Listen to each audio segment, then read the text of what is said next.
The bridge of the Earth defense ship Valiant was quiet that morning. Captain Daniel Brooks sat in his command chair drinking his third cup of coffee. His crew had been on patrol for 3 weeks now. The same boring routine every single day. Nothing ever happened out here in the empty space near the outer rim. Daniel sometimes wondered why they even bothered with these patrols. Lieutenant Maya Singh was working at her sensor station when something caught her attention. She leaned forward and started typing faster on her console. Her eyes went wide as she read the information on her screen. "Captain, I am picking up something strange on the long-range sensors," Maya said. Her voice sounded worried. "It looks like a distress signal, but it is very weak." Daniel stood up from his chair and walked over to her station. He looked at the screen over her shoulder. "Can you make it clearer?" Maya worked on the signal for a few minutes. Her fingers moved quickly across the buttons and switches. Finally, sound started coming through the speakers. It was filled with static at first. Then a voice came through. The voice was high and musical. It sounded scared. The ship computer started translating the words into English. "This is Colony Vessel Brightness of Dawn. We are under attack by Krayler Dominion forces. Our shields are failing. They are taking our people. Please, anyone who can hear this, we need help. Our children are screaming. They are breaking through the hull. Please, we need someone to help us." The message stopped suddenly. Only static remained. Everyone on the bridge had stopped working. They all stared at the speakers with shock on their faces. No one said anything for a long moment. Daniel felt his stomach twist. Someone out there was being attacked. Someone was calling for help. He looked around at his crew and saw the same horror he felt reflected in their eyes. "Where did that signal come from?" Daniel asked. His voice was hard now. "I am checking the coordinates now, sir," Maya replied. She worked quickly on her console. The signal came from the threshold sector. "It is about 4 light years from where we are now." Commander Greg Palmer spoke up from the tactical station. "That area is unclaimed space, Captain. We have never heard of anyone called the Krayler Dominion before." Daniel did not wait to think about it. "Set our course for those coordinates right now.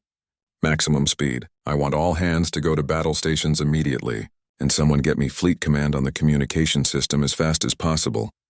The Valiant's engines roared to life. The ship turned and started racing toward the source of the distress call. Stars began to streak past on the view screen as they went faster and faster. Daniel stood at the front of the bridge and stared at those stars. His hands were clenched into fists at his sides. Humanity had only been part of the galactic community for 15 years. It started when the Velan traders made first contact with Earth. Since then, humans had learned that most alien species were peaceful. They liked to talk and trade. They tried to avoid fights whenever they could, but there was something that most aliens did not understand about humans yet. Humans came from Earth. Earth was what the galaxy called a Class 12 death world. Everything on Earth had tried to kill humans for millions of years. The gravity was stronger than most planets. The weather could kill you. The animals were dangerous. Even some of the plants were deadly. Humans had survived all of that by becoming tougher and meaner than anything else on their planet. Humans had learned to protect the weak. They had learned to hate bullies. And someone out there was bullying innocent people. "Captain, I have fleet command on the line now," said Lieutenant Ben Carter from the communications station. "Admiral Helen Price wants to speak with you." The view screen changed. Now it showed the face of Admiral Price. She was an older woman with gray hair pulled back tight. Her dark eyes were sharp and intelligent. She looked at Daniel seriously. "Captain Brooks, what is your situation?" "Admiral, we received a distress call from an alien species under attack. Someone called the Krayler Dominion is attacking them. We are going to their location now." Admiral Price's face became harder. "The Krayler Dominion. We have heard rumors about them. They are slavers, Captain. They attack colonies on the frontier. They take civilians to work as slaves in their mines. Most species will not fight them because the Dominion has more ships and bigger guns. With respect, Admiral, we are not like most species." A small smile appeared on Admiral Price's face. "No, Captain, we are not. I'm sending the Second Fleet to meet you. Admiral Kyle Peterson will be in command of the fleet. But you will reach those coordinates at least 6 hours before our ships can get there. Use your best judgment, but be careful. We do not know what you are flying into." "I understand, Admiral." The transmission ended. Daniel turned back to his crew. Every person on the bridge looked determined. They were ready to fight. "Greg, I want a full analysis of any enemies as soon as we arrive." "Maya, keep scanning for more signals." "Ben, prepare a message, boy. We need to send updates back to Fleet Command regularly. Sir? Maya said quietly. What if we arrive too late to help them? Daniel's jaw became tight. Then we make sure the people who did this wish they had never heard the word human. The Valiant continued racing through space. It carried with it the anger of a species that had fought its way to the top of the food chain on one of the most dangerous planets in the galaxy. Behind them, across all of human space, alarms were going off. Ships were launching from their bases. The Second Fleet was preparing to leave. 23 warships with over 15,000 personnel were getting ready. Humanity had been happy to explore space peacefully. They wanted to trade fairly with other species. They wanted to live together in peace with their galactic neighbors. But someone had just made a terrible mistake. They had attacked innocent people. Those people had called for help. And humans had heard that call. The Krayler Dominion was about to learn a hard lesson. They were about to discover what happened when you threatened people under the protection of Deathworlders. Humans did not start fights, but they always finished them. On Earth, billions of people were watching the news. They saw reports about the distress call. They saw interviews with military officials. Everyone wanted to know what would happen next. Parents held their children closer. Veterans remembered old battles. Young people volunteered to join the military. Humanity was preparing for war. And when humans went to war, they did not stop until the job was done. The Valiant dropped out of faster-than-light travel at the edge of the system. What Daniel saw on the view screen made his blood run cold. Pieces of metal and debris floated everywhere in space. A small colony station had been here once. Now it was just twisted wreckage spreading out in all directions. Frozen crystals of atmosphere sparkled in the light of the distant star. Scanning for survivors now, Maya said. Her voice shook a little. I am picking up some faint life signs. They are on the moon's surface down below. It looks like some escape pods made it down before the station was destroyed. What about the attackers? Daniel asked. Greg worked quickly at his tactical console. 3 ships are in low orbit around the moon. They do not match any ship designs in our database. Their energy signatures show plasma-based weapons and particle beams. These are definitely military vessels, Captain.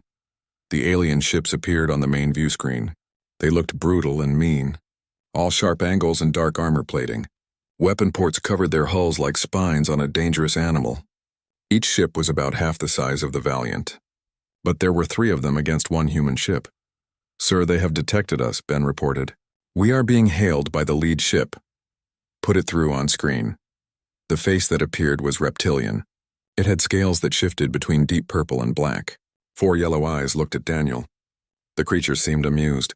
When it spoke, its mouth showed many needle-sharp teeth. Unknown vessel, you have entered Krayler Dominion space. Identify yourself immediately or be destroyed. Daniel stepped forward. He kept his hands behind his back. This is Captain Daniel Brooks of the Earth Defense Ship Valiant. You are breaking interstellar law by attacking civilians. Power down your weapons and prepare to be boarded. The alien laughed. The sound was like rocks grinding together. Earth? I am Commander Vexith of the Dominion 3rd Raiding Fleet. I have never heard of your world. You have 1 ship. We have 3. Your bravery is interesting, but your intelligence is questionable. Leave now, and we will let you live. I will give you 1 more chance, Commander. Release any prisoners you have taken. Surrender peacefully. Vexith's 4 eyes narrowed. You dare make demands of the Krayler Dominion? We have conquered 17 star systems. We have subjugated 43 species. Whatever backwards world you come from will soon learn to fear our name. Now leave or join the wreckage of that colony. Daniel's expression did not change, but everyone on the bridge could feel the cold anger coming from him. Greg, target their weapon systems. Load torpedo bays 1 through 4. Maya, get me a lock on those life signs on the moon. We will need to get down there as soon as we deal with this garbage. Captain, they are powering up their weapons, Greg warned. So are we, Daniel replied calmly. Ben, send 1 final transmission to Commander Vexith. Tell him he just made the worst mistake of his life. He attacked civilians. Now he has threatened a human vessel. Humanity is in this fight now. We will not stop until every single member of the Krayler Dominion surrenders or is dead. Ben's hands shook slightly as he sent the message. Message sent, sir. All hands prepare for combat, Daniel announced over the ship-wide intercom. Remember your training. These bastards think they are the most dangerous predators in this part of space. Let us show them what a real predator looks like. The Krayler ships fired first. Beams of superheated plasma streaked across space toward the Valiant. The human ship's shields flared bright blue as they absorbed the impacts. Energy readings spiked across Greg's console, but the shields held strong. Shields holding at 87%, Greg reported. Do I have permission to return fire? Fire, Daniel commanded. The Valiant's response was devastating. Humanity had spent thousands of years perfecting the art of war on their brutal homeworld. Every lesson learned had been built into their ship designs. Railgun slugs accelerated to nearly the speed of light. The kinetic impacts against the Krayler shields were far more powerful than the plasma weapons they were used to facing. The lead Krayler ship's shields collapsed under the barrage. The follow-up torpedoes slammed into its hull. Explosions blossomed along its sides as the warheads penetrated deep inside before detonating. Target 1 is venting atmosphere, Maya reported. They are losing power across multiple systems. Target 2 is breaking formation, Greg added. They are trying to flank us. Let them try, Daniel said. Helm, bring us about. I want our broadside facing Target 2. Maya, launch our drones. I want visual on all 3 ships at all times. The Valiant spun gracefully. Another volley of railgun fire caught the second Krayler ship as it tried to move into position. The aliens had never faced kinetic weapons with such power. Their shields were designed to spread out energy weapons. They did very little against solid matter traveling at near light speed. Inside the Krayler flagship, Commander Vexith stared at his tactical display. He could not believe what he was seeing. One of his ships was crippled. Another was taking heavy damage. This unknown species had barely been scratched. His crew were shouting reports in panicked voices. Vexith had raided colonies for decades. He had never experienced anything like this. What are they? His tactical officer hissed. Their weapons technology is beyond anything we have encountered. It does not matter, Vexith snarled. All ships concentrate your fire on their bridge section. We will cut the head off this beast. But the Valiant was already moving again. The concentrated plasma fire from the remaining Krayler ships scored only glancing hits against its shields. The human vessel's return fire was precise and brutal. Missile after missile streaked from its launch tubes. Each one was guided by advanced targeting systems that the Krayler could not jam. Within 15 minutes, all 3 Krayler ships were floating wrecks. 2 were completely disabled. Their crews were either dead or trying to reach escape pods. The third ship, Vexith's flagship, was missing its entire left side. Atmosphere vented from dozens of hull breaches. Captain, we are receiving a transmission from the Krayler flagship, Ben said quietly. Put it through. Vexith's face appeared on screen again, but the arrogance was gone now. Smoke filled the space behind him. His scales were burned in places. One of his 4 eyes was closed and leaking dark fluid. You? What kind of species are you? Daniel's voice was ice cold. We are humans, Commander. We come from a world you would call a Class 12 death world. Everything on our planet tried to kill us for millions of years. We survived by becoming better at killing than anything else. We learned to cooperate. We learned to plan. We learned to build weapons that could bring down creatures 100 times our size. And we learned to protect those weaker than ourselves. We surrender, Vexith whispered. Please, we surrender. You are going to tell me where you took the survivors from that colony. You will give us the locations of your bases and your fleet positions. You will tell us who your leaders are. Then you will spend the rest of your life in a human prison, thinking about the people you hurt. We were just following orders, Vexith said weakly. That excuse did not work for war criminals on Earth. It will not work for you either. As the crew began securing the Krayler, prisoners, and organizing rescue operations for the survivors on the moon, Daniel stood before the view screen. He composed a message to Fleet Command. The Krayler Dominion had just learned that humanity was not another weak species to bully. They were Deathworlders, and they had just declared war. Admiral Kyle Peterson stood in the command center of the Earth defense ship Retribution. Around him in space, 23 warships were assembling into formation. Each ship was crewed by men and women who had volunteered after hearing the distress call that Captain Brooks had forwarded to Fleet Command. The holographic display in front of Kyle showed the tactical situation in the Threshold sector. The Valiant had secured the survivors from the colony attack. More importantly, the information taken from Commander Vexith had given humanity its first real look at how big the Krayler Dominion really was. Admiral, All ships report ready for faster-than-light jump, said Commander Lisa Hayes from the communications station. Captain Brooks is waiting for your arrival. Thank you, Commander. Kyle turned to face his staff officers. Everyone, what we do in the next few days will shape humanity's place in this galaxy for generations. The Krayler Dominion has been raiding colonies for decades. No one stopped them because no one was strong enough or willing enough to try. He pointed at the holographic map.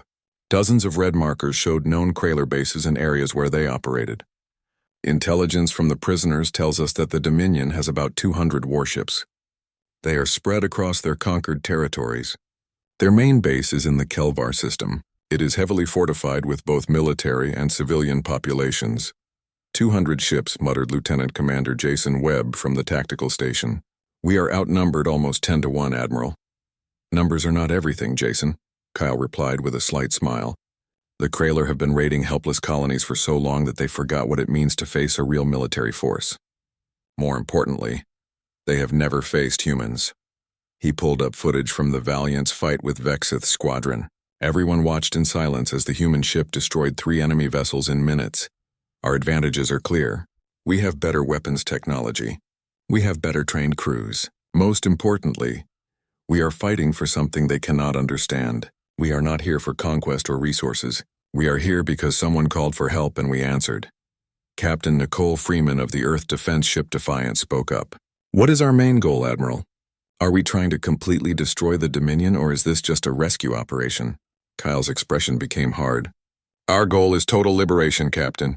Every colony they have enslaved will be freed. Every population they control will be set free. Every Krayler military base will be shut down. Fleet Command has authorized full military action against the Dominion until they surrender completely or cannot fight anymore. A murmur ran through the assembled officers. This was bigger than anything humanity had done since joining the galactic community. Humans had focused on exploration and trade, not military conquest. But the images from the destroyed colony and the stories from the survivors had awakened something primal in humans. I know what you are thinking, Kyle continued. This is a huge task. We are committing a lot of resources to what could be a long war. But understand this, if we let the Krayler keep operating, we become part of every life they take and every family they destroy. That is not who we are as a species. Commander Paul Grant, the fleet's intelligence officer, activated another section of the display. We have identified 17 slave labor camps within range of our current position. Each camp holds between 500 and 2,000 people from different species. Our first priority should be freeing these camps while also stopping the Krayler from responding. Agreed, Kyle said. We will divide the fleet into 4 groups. Task Force Alpha will be led by Captain Freeman and the Defiant. You will hit the 3 largest labor camps in the Helix sector. Task Force Bravo will be under Captain Marcus Webb of the Earth Defense Ship Sentinel.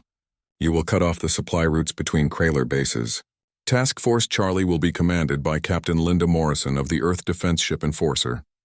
You will engage any Krayler military vessels you encounter. Task Force Delta will be under my direct command. We will meet with Captain Brooks and plan our assault on the Kelvar system itself. Admiral, how are the other species in the galactic community responding to our military action? Lisa asked carefully. Mixed reactions, Kyle admitted. The Valen are fully supportive. They have lost colonies to Krayler raids but never had the military power to fight back. The Torvan are worried about things getting worse but have not condemned what we are doing. The Silicate Council has asked us to show restraint and try diplomatic solutions. Diplomatic solutions with slavers, Jason said bitterly. That has worked so well until now. We will follow the rules of war, Kyle stated firmly. We are not monsters. Any Krayler forces that surrender will be treated as prisoners of war. Civilian populations will be protected and moved to safety if needed. We will document everything for the galactic community to review, but we will not stop our mission. He looked around at the faces of his staff. He saw his own determination reflected back at him. The human race spent thousands of years fighting wars on Earth. We learned hard lessons about the cost of war. We learned about protecting the innocent. We learned about standing up to tyranny even when the odds seemed impossible. Today we use those lessons on a galactic scale.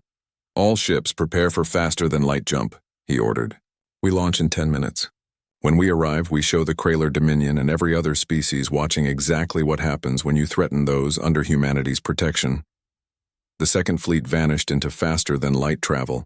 Only the distorted light of bent space remained where they had been. At the same time, a message was being sent across every major communication channel in the galactic community. It was signed by the Earth Defense Council and marked with the highest priority. To all civilized species in the galactic community, the Kraler Dominion has been identified as an aggressive slaving empire. They operate in violation of all accepted standards of interstellar conduct. As of this date, humanity is formally at war with the Kraler Dominion. We call upon all species to stop any trade or diplomatic relations with the Dominion until they surrender and release all prisoners. Any vessels or stations helping the Dominion will be considered hostile. This is not a request. This is a declaration. Humanity stands against tyranny today and always. In council chambers across the galaxy, representatives of dozens of species read the message with shock and concern. Some felt hope. The humans, those newcomers from the isolated death world, had just changed the careful balance of power that had existed for centuries. The Kraler Dominion received the message and scrambled to respond. Their high command gathered in the fortress city of Kraloth Prime.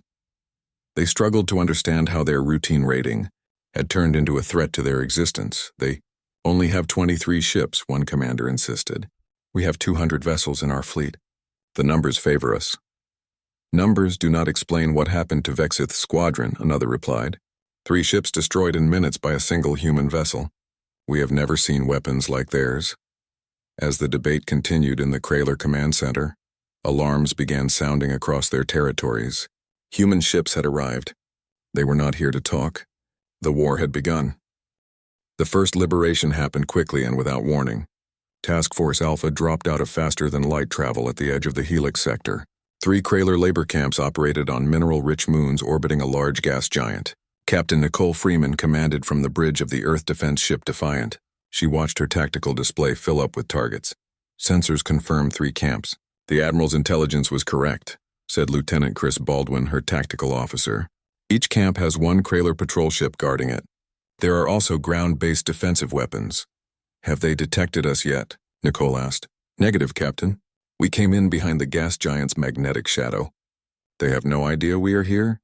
Nicole allowed herself a small smile. Let us keep it that way as long as possible.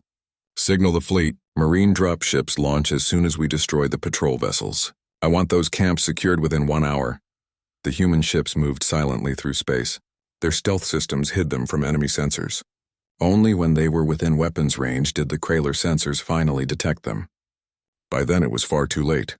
The 3 Kraler patrol ships lasted less than 2 minutes. Railgun fire tore through their shields. Precise missile strikes destroyed their engines and weapons.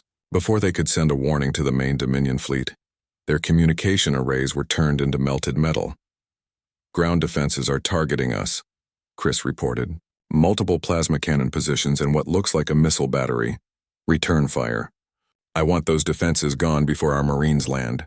The Defiant's point defense systems engaged. Laser fire picked off incoming missiles while the ship's main guns hit the surface installations. Explosions spread across the moon's empty landscape as the Kraler defensive positions were destroyed one by one. Marine assault craft away, announced the operations officer. They report light resistance on approach. In the lead assault craft, Captain Gary Lopez of the Earth Defense Marines checked his armor seals one final time.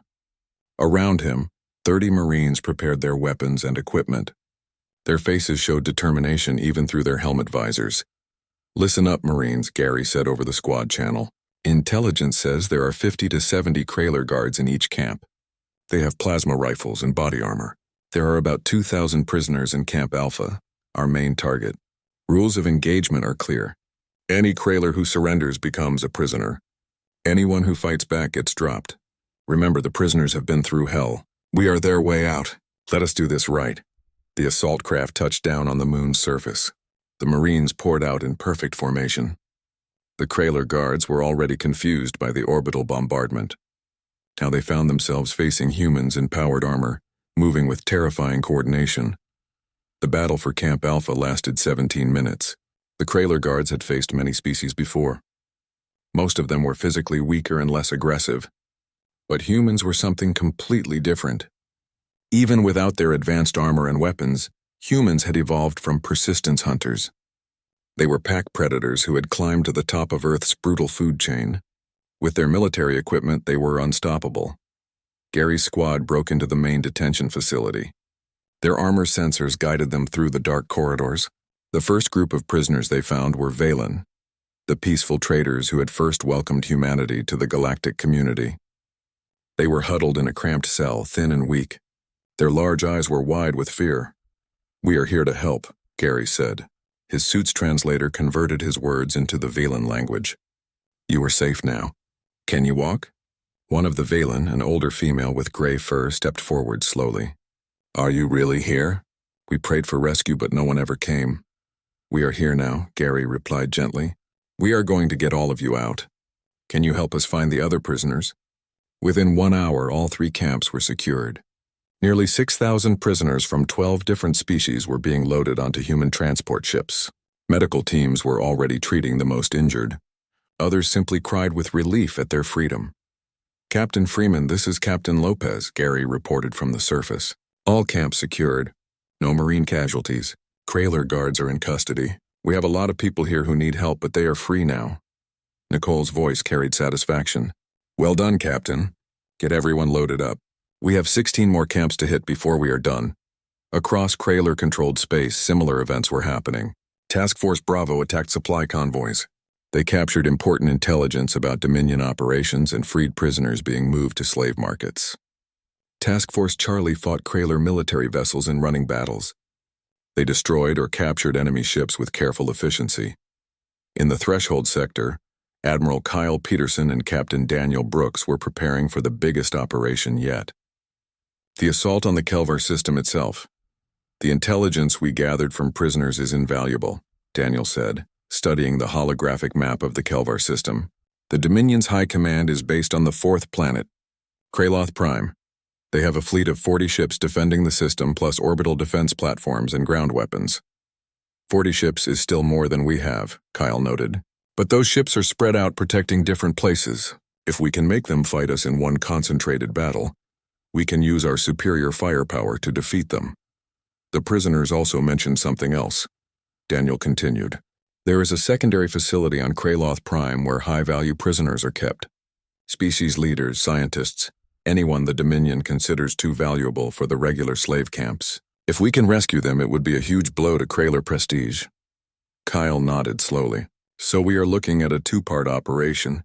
The fleet fights and destroys the Dominion military, while a special operations team goes to the planet and extracts the high-value prisoners." "It is risky," Daniel admitted. "But if we can succeed, we will not just be freeing people. We will be sending a message to every species in the galaxy that the Krayler Dominion can be beaten. Then let us make it happen," Kyle decided. "Put together a list of the best special operations people across the fleet. I want a plan ready in 6 hours. And Daniel, good work out here. You started this war by answering a distress call. Let us finish it by making sure no one ever has to make that call again." As the human fleet gathered its strength for the final push against the Krayler homeworld, word of their victories was spreading across the galaxy. Species that had suffered under Krayler raids for generations watched in amazement as the newcomers from Earth destroyed an empire that had seemed invincible. In the Velen Council chambers, First Speaker Alana stood before her people. "For decades, we believed that peaceful coexistence required accepting certain injustices. We told ourselves that military action would only cause more suffering. But the humans have shown us that there is a time when peace must be defended with force. They have freed thousands of our people asking nothing in return except the chance to help." Similar conversations were happening across the galactic community. The humans, those strange Deathworlders who had seemed so aggressive and dangerous when they first made contact, were showing themselves to be the most principled defenders of the innocent the galaxy had ever seen. But in the fortress city of Kraloth Prime, the Dominion's leadership was not ready to give up. High Overlord Kraxon, Supreme Commander of all Krayler forces, stared at the tactical reports. His 4 eyes blazed with rage. "These humans dare to challenge us? We who have conquered worlds and broken species to our will? Recall all available ships to Kelvar. We will make our stand here. We will show these Deathworlders what happens to those who oppose the Krayler Dominion." The stage was set for the final battle. The human fleet was coming, and they would not stop until every slave was freed and every Krayler weapon was silent. The human fleet appeared at the edge of the Kelvar system in perfect combat formation. 23 warships arranged themselves in a three-dimensional pattern that gave them the best firing angles while providing mutual support. On the bridge of the Earth defense ship Retribution, Admiral Kyle Peterson studied the tactical display with calm focus. "Sensor report," he ordered. 41 Krayler warships in the system, Admiral," said the sensor officer. "They are positioned around Kraloth Prime in a defensive sphere. Orbital defense platforms detected on multiple paths. Ground-based weapon systems are active." "They are not running," observed Commander Lisa Hayes. "They are preparing to make their stand here." "Good," Kyle said quietly. "I would hate to chase them across the galaxy. Open a channel to all ships. It is time to speak to the fleet." Across every human vessel in the system, crew members stopped what they were doing. Their admiral's face appeared on their screens. Kyle's weathered features showed the weight of command, but his eyes burned with unwavering purpose. "This is Admiral Peterson. In a few minutes, we are going to fight the main Krayler fleet. This will be the largest space battle humanity has ever fought. The outcome will echo through history. But I want you all to remember why we are here. We did not come to Kelvar for conquest or glory. We came because people were suffering and we had the power to help them." He paused, letting his words sink in. "The Krayler Dominion has terrorized this part of space for decades. They have enslaved thousands, destroyed families, and operated without consequences because no one was strong enough to stop them. But today that ends. Today we show them that there are consequences for cruelty. Today we prove that humanity will stand against tyranny no matter the cost. Every person on these ships volunteered to be here. You knew the risks and you came anyway. That is what makes us human. That is what makes us Deathworlders. We do not back down from a fight when innocent lives are on the line. So when we go into battle, remember that you are fighting for something greater than yourselves. You are fighting for every species that has ever suffered at Krayler hands. You are fighting so that no one will ever have to send another distress call from the Threshold sector." Kyle's voice became harder. "All ships, battle stations. Prepare to engage on my command, and may whatever gods you believe in have mercy on the Krayler because we will not." The human fleet began moving forward. Engines burned bright as they accelerated toward the planet. On Kraloth Prime, High Overlord Kraxon watched their approach with growing unease. The human formation was perfect. It showed none of the hesitation he had expected from a species in its first major fleet battle. "All ships, advance to engagement range," Kraxon ordered. "Concentrate fire on their command vessel. If we destroy their admiral, the rest will break." It was a sound strategy based on decades of fighting species who needed centralized command. But Kraxon had never fought humans before. He did not understand that human military training emphasized independent command. Every captain in the fleet was trained to operate alone if necessary. The two fleets collided in a storm of fire. Plasma beams and particle weapons from the Krayler ships cut through space. They were met by the devastating kinetic fire of human railguns and the precision strikes of guided missiles. The void between the opposing forces became a deadly storm of energy and projectiles. "Shields at 60%, reported the Retribution's tactical officer. "Multiple hits on the forward sections. Return fire all batteries," Kyle ordered calmly. "Target their flagship. Let us see how Overlord Kraxon likes being the center of attention." The Retribution's main guns fired. Armor-piercing rounds went downrange at nearly the speed of light. The Krayler flagship's shields absorbed the first few impacts, but the sustained barrage quickly overwhelmed them. Explosions rippled along the massive vessel's hull as human weapons found their mark. "Sir, the Defiant and the Sentinel are engaging the enemy left flank," Lisa reported. "Captain Freeman reports 3 enemy vessels destroyed, 2 more damaged." "The Enforcer is requesting fire support," added another officer. "They are taking heavy fire from those orbital platforms. Task Force Charlie, break formation and destroy those platforms," Kyle commanded. The rest of the fleet maintained pressure on their main line. Do not give them time to reorganize. While the space battle raged above Kraloth Prime, another operation was happening below. A single stealth shuttle, launched from the Valiant hours before the fleet arrived, had slipped through the planet's defenses. It was descending toward the surface. Inside, Captain Daniel Brooks led a team of 20 Special Operations Marines. "Approaching the landing zone," the pilot announced. "No sign of detection." "Good," Daniel said, checking his weapon again. "Remember, people, we are deep in enemy territory. Our objective is the high-value prisoner facility. Coordinates are marked on your displays. We get in, we get the prisoners out, and we get back to the extraction point. No heroics, no unnecessary risks. Sir, what about the Krayler guards? Asked Sergeant Amy Price, the team's explosives expert. Stop them if possible, eliminate them if necessary. But our priority is the prisoners. They have waited long enough for rescue. The shuttle touched down in a canyon 3 miles from the prison facility. The Marines deployed quickly. Their powered armor adapted to the planet's slightly higher gravity and thinner atmosphere. They moved through the rocky terrain with practiced efficiency. They used darkness and their suit's stealth systems to avoid detection. The prison facility was a squat, heavily reinforced building built into the side of a mountain. Intelligence suggested it held about 100 high-value prisoners guarded by 50 elite Krayler soldiers. The Marines approached from multiple directions surrounding the facility before Daniel gave the signal to attack. What followed was a perfect special operations raid. Explosive charges blew open the facility's side entrances while the main team assaulted the front gate. The Krayler guards, elite though they were, had never faced human special forces. The Marines moved through the facility like ghosts. Their coordination and tactical awareness overwhelmed the defenders. Daniel's team reached the main cell block and began opening the doors. The prisoners inside were from dozens of species, including several Valen diplomats who had been captured years ago and given up for dead. "Please tell me you are real," one of them whispered, reaching out with a shaking hand to touch Daniel's armor. "We are real," Daniel assured him, "and we are getting you out of here. Can you walk?" "We will crawl if we have to." As the Marines moved the freed prisoners toward the extraction point, the space battle above reached its critical phase. The human fleet had torn through the Krayler defensive line, destroying more than half of the enemy ships.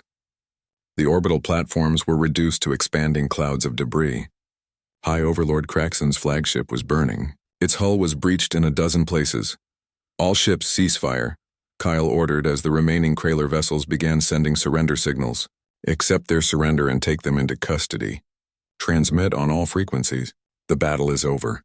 Any Krayler forces that continue to resist will be destroyed." On the surface, Daniel and his team reached the extraction point, just as the fleet achieved victory overhead. The stealth shuttle descended through the smoke of battle. Its landing ramp dropped before it even touched the ground. "Everyone on board now," Daniel shouted, helping the freed prisoners up the ramp. The Marines followed, taking defensive positions around the shuttle until every last civilian was safely inside. As the shuttle lifted off and accelerated toward orbit, Daniel allowed himself a moment to breathe. Through the window, he could see the lights of Kraloth Prime's cities. In orbit above, the scattered wrecks of the Krayler fleet floated where they had fallen. "Sir," Amy said quietly. "Is it really over?" "The battle is over," Daniel replied. "The war might take a little longer. There are still Krayler forces in other systems. But yes, Sergeant, the worst is over. The Dominion is broken." Back on the Retribution, Kyle was receiving surrender terms from what remained of the Krayler High Command. The terms were complete and detailed. Immediate stop of all hostile activities, release of all prisoners and slaves, dismantling of the Dominion's military infrastructure, submission to galactic justice for war crimes. "Admiral, we are receiving transmissions from across the galaxy," Lisa reported. She could barely contain her excitement. "The Valen Council is offering full support for peacekeeping operations. The Torvan are praising our restraint and professionalism. Even the Silicate Council is saying that our actions were justified." Kyle nodded tiredly. The battle had been won with relatively light casualties on the human side. But every lost life weighed on him. Still, they had accomplished their mission. The distress call that Captain Brooks had answered weeks ago had led to the liberation of thousands and the end of a tyrannical empire. "Send a message to Fleet Command," he ordered. Operation complete. Kelvar system secured. Dominion defeated. All task forces to begin liberation of remaining slave camps and securing Krayler territories. And Lisa, add a personal note. "Tell them we answered the call." In the days that followed, the full scope of humanity's victory became clear. The Krayler Dominion, which had terrorized the frontier for decades, had been dismantled in less than 3 weeks of sustained human military action. 17 slave labor camps had been liberated, freeing more than 10,000 individuals. The high-value prisoner facility had yielded 107 captives, including diplomats, scientists, and civilians from 30 different species. The galactic community watched in amazement as human ships remained in former Krayler space. They stayed not as conquerors but as protectors. Human engineers helped rebuild destroyed colonies. Human medical teams treated the former slaves. Human diplomats worked tirelessly to help the liberated species establish new governments and ensure peaceful transitions of power. Captain Daniel Brooks found himself aboard the Valiant as it prepared to return to Earth. He stood on the bridge looking out at the stars when Maya approached him. "Captain, there is someone here to see you." Daniel turned to find one of the freed Velen diplomats. It was the elderly female who had been held in the prison facility on Kraloth Prime. Her gray fur was clean now, and she stood straighter than she had when they first met. "Captain Brooks," she said formally, "I wanted to thank you personally before you left. You and your people saved my life, saved all of our lives. I have been writing a report for the Velen Council about your species. They asked me to determine whether humans are dangerous." "And what did you tell them?" Daniel asked. The Velen's large eyes studied him thoughtfully. "I told them that yes, humans are very dangerous, but they are dangerous only to those who would harm the innocent. I told them that you come from a world that tried to kill you every day. You survived by becoming the most effective predators your planet had ever seen. But I also told them that you use that strength not to dominate others but to protect them." She reached out and placed a delicate hand on his arm. "The galaxy is a better place because humans are in it, Captain. Never forget that." As the Valiant jumped to faster-than-light travel, beginning its journey home, similar conversations were happening across human-controlled space. The species that had once feared humanity's aggressive nature now understood. It was precisely that aggressive nature, combined with compassion and a sense of justice, that made them the perfect defenders of the weak. On Earth, billions of people watched the news broadcasts showing the returning fleet. Images of freed prisoners embracing their rescuers played on every screen. Interviews with liberated species leaders praising human courage filled the airwaves. Children drew pictures of human ships. Adults debated what this meant for humanity's future in the galaxy. In the capitals of dozens of worlds, governments were reassessing their relationship with humanity. The peaceful traders they had cautiously welcomed 15 years ago had revealed themselves to be something far more significant. They were a species willing to fight and die for principles. They were defenders who asked nothing in return for their help. The Velen Council formally proposed a mutual defense treaty with Earth. "We have learned," First Speaker Alana said in her address, "that true peace is not achieved by avoiding conflict at all costs. It is achieved by having the strength to defend the innocent and the wisdom to know when that strength must be used. Humanity has both." The Torvin followed with their own proposal, then the Silvari. Within weeks, 12 species had approached Earth seeking defensive alliances. They wanted to know that if they were ever attacked, humans would answer their call the way they had answered the call from the brightness of dawn. But not everyone was celebrating. In some corners of the galaxy, there were species who had built their power on the same principles as the Krayler. They had watched the dominions fall with growing concern. If humans could destroy an empire of 200 ships with a fleet of 23, what did that mean for them? In a dark conference room far from human space, representatives of 3 such species met in secret. "The humans are a threat," one of them said. "They have upset the balance of power that has existed for centuries. They claim to only want to protect the weak," another replied. "But what happens when they decide someone else needs protecting? What happens when they turn their weapons toward us?" "We must be cautious," the third said. "The humans have shown that they are formidable warriors. But they are also new to galactic politics. They make decisions based on emotion rather than calculated self-interest. That could be their weakness. But these species were making the same mistake the Krayler had made. They were underestimating what it meant to be human. They did not understand that humanity's strength came not just from their weapons or their tactics. It came from their willingness to stand together in the face of injustice. It came from millions of years of evolution on a planet that had tried to kill them in every way possible. It came from a deep cultural belief that those with power had a responsibility to protect those without it. Aboard the Valiant, Daniel sat in his quarters writing his official report. He tried to find the words to describe what the last 3 weeks had meant. How could he explain the feeling of answering that distress call? How could he convey the satisfaction of seeing freed prisoners reunited with their families? How could he capture the moment when the Krayler flagship surrendered and an empire built on cruelty came crashing down? In the end, he kept it simple. We received a distress call. We responded. We will always respond. Admiral Kyle Peterson was writing his own report aboard the Retribution. His was longer and more detailed. It covered tactics and strategies, supply lines and casualty figures. But at the end, he added a personal note. Humanity has announced its presence on the galactic stage. We have shown that we are willing to use force to defend the innocent.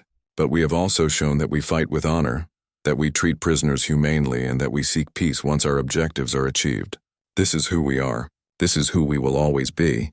And any species that threatens the weak will find themselves facing the combined might of humanity and all those we have sworn to protect. The Second Fleet arrived at Earth to a hero's welcome. Crowds gathered at spaceports across the planet. Families reunited with their loved ones. Medals were awarded. Speeches were given. But the crew members of those ships knew the truth. They had not fought for medals or glory. They had fought because it was the right thing to do. In the weeks that followed, life slowly returned to normal. The Valiant went back on patrol.